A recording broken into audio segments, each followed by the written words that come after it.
On the night of December 2nd, 1984, in Bhopal, a city with a rich history and vibrant culture at the heart of India, something catastrophic was about to happen. In an instant, the tranquility of an ordinary night would be destroyed by an invisible cloud of poison, turning the city into a deadly nightmare. The toxic gas methyl isocyanate, unexpectedly released by Union Carbide, made Bhopal the epicenter of one of the largest industrial disasters in history. What seemed like a calm night, with families preparing to sleep, quickly turned into a nightmare, where the fight for survival became the only option. Now, imagine yourself in that moment. Imagine being in the shoes of someone who wakes up in the middle of the night, with your eyes burning and your throat on fire, not understanding what's happening. The air, dense and poisonous, had already taken over the streets and homes. Chaos spread quickly. People began coughing, losing consciousness, falling into the streets without any explanation. Panic took over Bhopal like a wave of destruction, and no one was prepared to face the unimaginable. Let's meet Aisha and Rajesh. They are an ordinary couple, living a simple but fulfilling life in the city of Bhopal. Aisha, a young woman in her 30s, works as a science teacher at a local school. She loves teaching and has a deep passion for education. Her hope is to see a bright future for all her students. Rajesh, her husband, also in his 30s, works as a laborer at the Union Carbide factory. He spends his long, exhausting days at the factory, but always dreamed of providing a better life for Aisha and himself. Together, they share the challenges of everyday life and dreams of a prosperous future. Aisha dreams of a better world, where each of her students would have the opportunity to grow and learn. Rajesh, though less vocal, dreams of the same thing, a future where hard work would be rewarded, where he could provide a life free from hardship for his beloved wife. That night, everything seemed like any other. Rajesh had just come home from work, tired after another long day at the factory. Aisha was in the kitchen preparing dinner. The smell of food filled the air, and the sound of the pan sizzling gave a sense of normalcy and peace. They sat down together for dinner, talking about the future, plans for the upcoming holidays, and even discussed the children they would someday have. The future seemed promising, but they didn't know that their lives would be changed forever by something completely unexpected.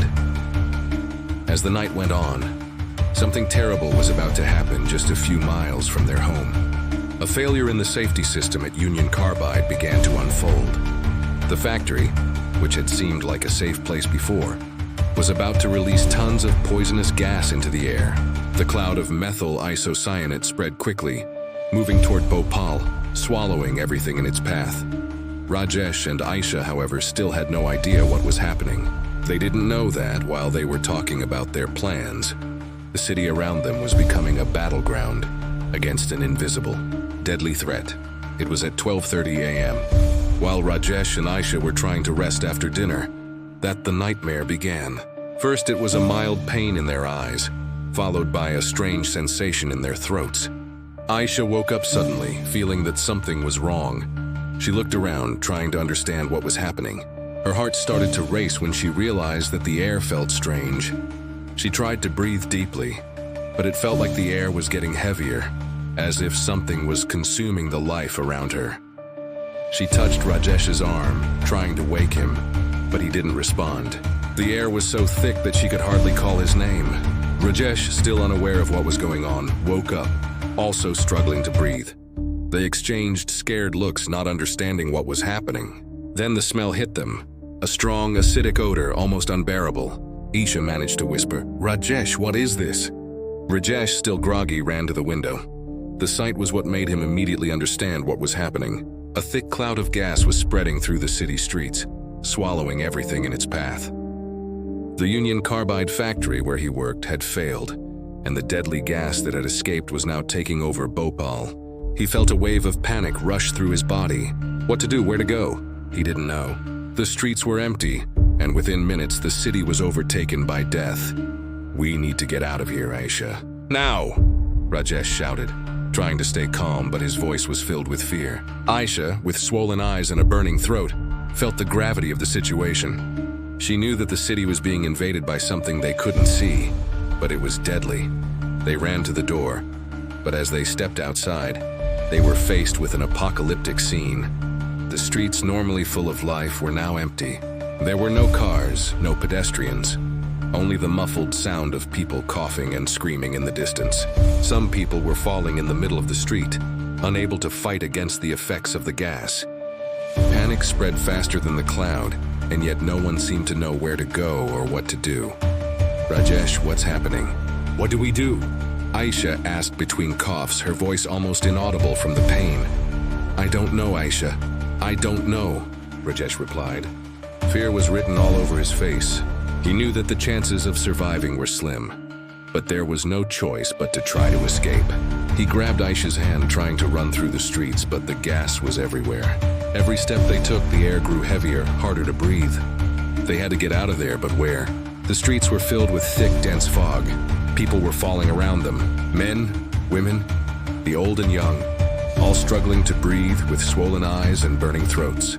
Rajesh and Aisha kept running, but there was no direction, no plan. All they could do was try to escape.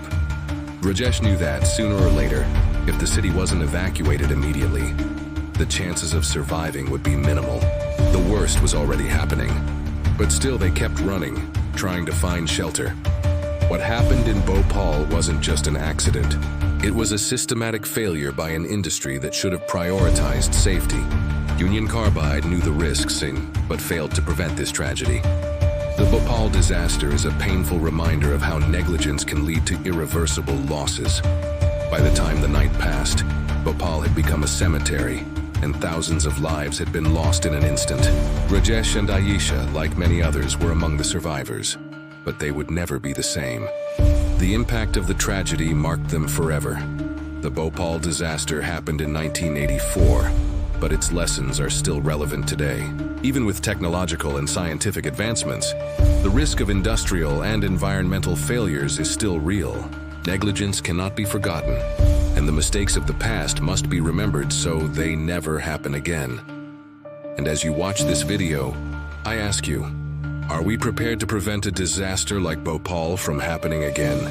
Are we learning from history? Or are we just waiting to be surprised again? Now that you've heard the story of Aisha and Rajesh and the impact of the Bhopal disaster, I leave you with this question.